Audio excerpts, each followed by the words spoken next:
Assalamualaikum warahmatullahi wabarakatuh. Salam sejahtera untuk kita semua. Selamat datang di BINS e-learning series. Izin mengawali sesi ini dengan pantun. Malam mingguan bersama kawan yang keren. Pergi ke lapangan, nonton konser The Massive.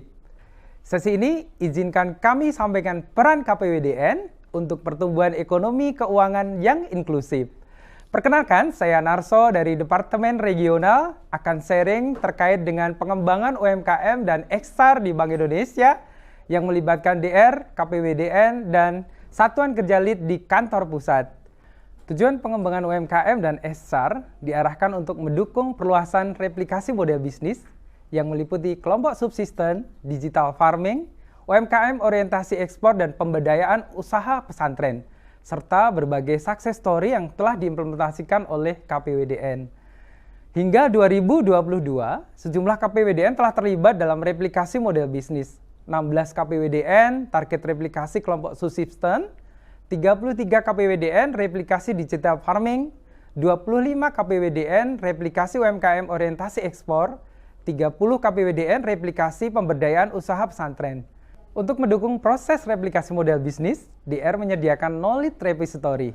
Di antaranya, success story di KPWDN, DR telah merangkum success story untuk 9 program pengembangan UMKM dan XR di KPWDN. Sebagai panduan proses bisnis, DR menyusun pedoman yang didukung dengan inovasi dan kreativitas untuk mengakomodir perbedaan karakteristik di daerah.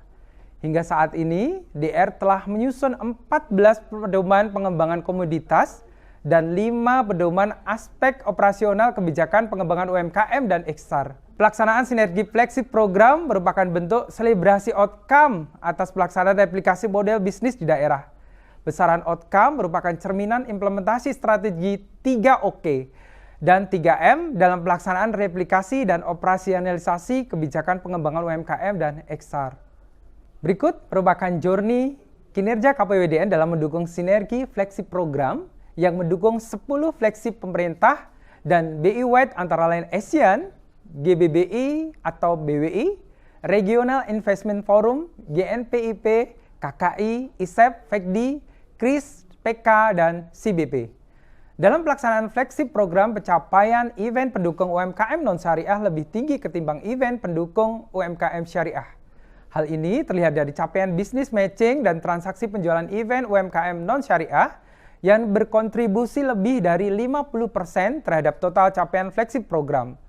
Sampai dengan Agustus 2023 telah terlaksana 150 dari 189 event di KPWDN atau sekitar 79,4% dari keseluruhan event dengan capaian outcome bisnis matching dan penjualan yang tergolong on the track. Pelaksanaan SFP pada triwulan 3 dan 4 diperkirakan akan mencatat progres outcome yang terakselerasi. Beberapa flagship pemerintah dan BI-wide akan diselenggarakan pada 2 triwulan tersebut dan akan dioptimalkan pencapaian outcome-nya dengan SFP di KPWDN.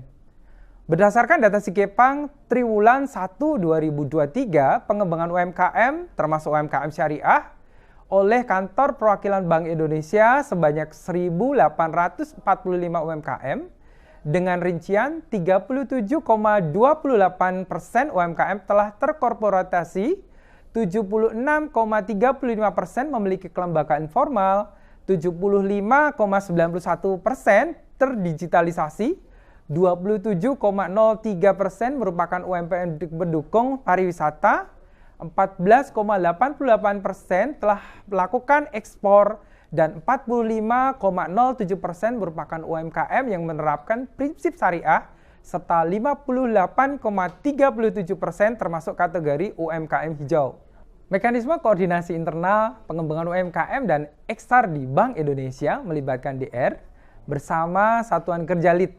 DR berperan strategis dalam mengkoordinasikan implementasi dan replikasi pengembangan UMKM dan XR di KPWDN, antara lain melalui pedoman operasionalisasi model bisnis, pelaksanaan evaluasi, monitoring, dan evaluasi termasuk juga debottlenecking. Bapak Ibu peserta yang kami hormati, tentunya dalam melaksanakan strategic priorities KPWDN diperlukan berbagai resources, mulai dari anggaran, infrastruktur, sampai dengan sumber daya manusia. Dalam konteks pengembangan SDM KPWDN, DR telah menginisiasi berbagai terobosan selama 2023. Inovasi ini kami susun berdasarkan lesson learned tahun 2022. Dalam catatan kami, pengelolaan SDM KPWDN membutuhkan adanya enhancement melalui 3 key program, yaitu penguatan suksesi, karir path, dan kompetensi SDM KPWDN.